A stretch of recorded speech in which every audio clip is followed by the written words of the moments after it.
Alright, so this tutorial is going to be about how to make a sub bass. And here's how mine sounds.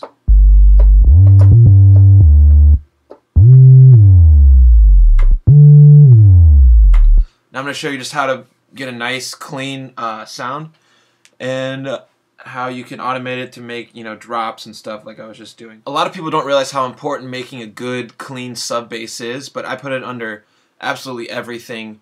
All my, filthy drop and dirty bass sounds, and it's really essential to making, any kind of bass music. I'm going to show you how to do it in massive. You can also do it in silent or any kind of synthesizer. It doesn't matter. They all have a sine wave, which is, the basic oscillator that we're going to use. So, open up massive, and then, sine square, or you can use the sine triangle. It doesn't matter. We're just going to be using the sine wave. So pull this all the way over here, and it should sound like this. That's your basic sine wave. And, I always take it down an octave. It doesn't matter. And then put the intensity about right here. You can mess with it. Put it all the way up to filter 1, and then put a low pass on it.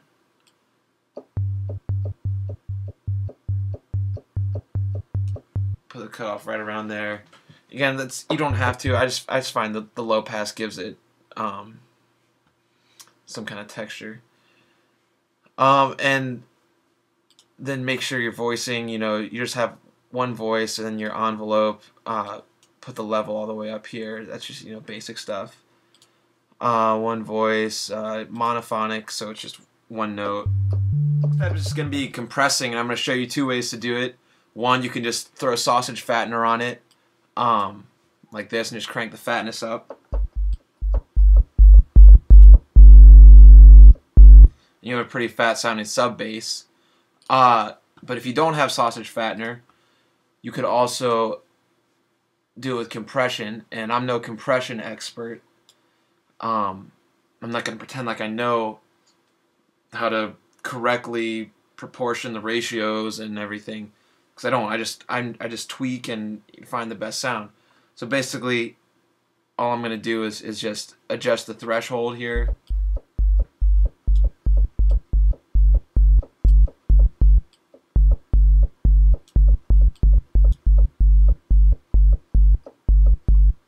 And then throw another compressor on it.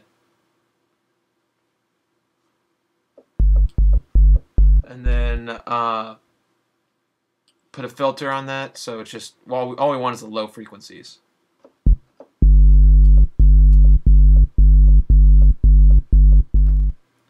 The last thing I do is just put an EQ on it and boost it around 80 Hertz.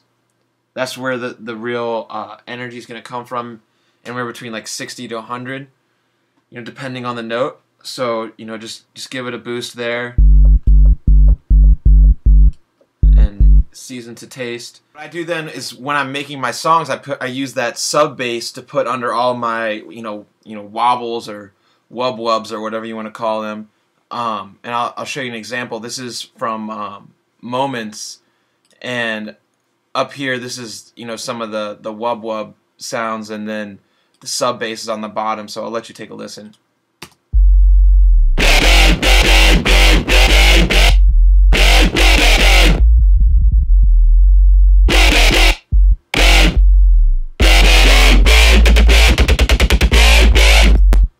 So you see how that sub bass is holding everything together.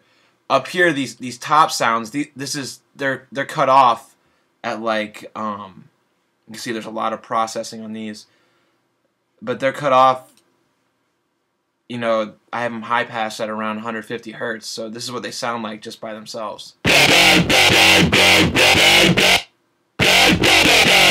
There's no bass there at all the bass is coming from that sub bass sound. Another thing that I do is just take the sub bass, like just the note that I'm using, like this,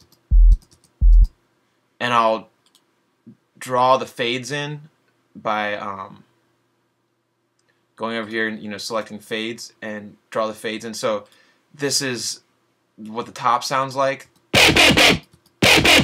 the wah wah wah, and then I draw the fades in the way you know, to go with how the performer goes, and together you get this. So here's just the sub by itself. So you get that movement in there without having to really program it. You can just adjust the fades. Another thing you can do is go into the oscillator tab of your sub bass patch and adjust this pitch bend right here down. I just drag that down to -24 so you can do, you know, sub drops. And I'm just using the pitch bend on my MIDI keyboard. And how you program that, you know, you just take one note and you click on this E right here and then hit pitch bend and then just draw in the automation and drag this down. So here's what you get. Last thing that you can do, since you're going to be using, you know, I use the same sub bass patch for pretty much everything, is to make it quicker to set it up next time. Instead of, you know, dragging everything individually, you just highlight all this by, you know, holding shift and selecting all that, and then hit Command G, and that's going to put it into an instrument rack for you. And then you just save this right here, and you'll see it's saving it as an instrument rack in Ableton. And this is sub bass tutorial. So I'll just save it as that. So the next time, you know, when you're on a new track, you can just go over here to your instrument rack and drag your sub bass, and it's already set up with all the settings that you had before and ready to go. The last thing to keep in mind is if you're making bass music, there are certain keys that sound better in the sub range than others. Typically between like E and A, you know, those are the notes that are going to really sound rich and full in the sub. When you get lower than that, like a low C, that's not that rich, lush sub sound that tingles your ears. And if you get higher than that, up there and on a big system, you know, the subs are you know, high pass, so that's getting up in the 120 or so hertz range, and the subs aren't even going to pick that up. So keep that in mind when you're what key you're working in when you start off your songs. But that's it.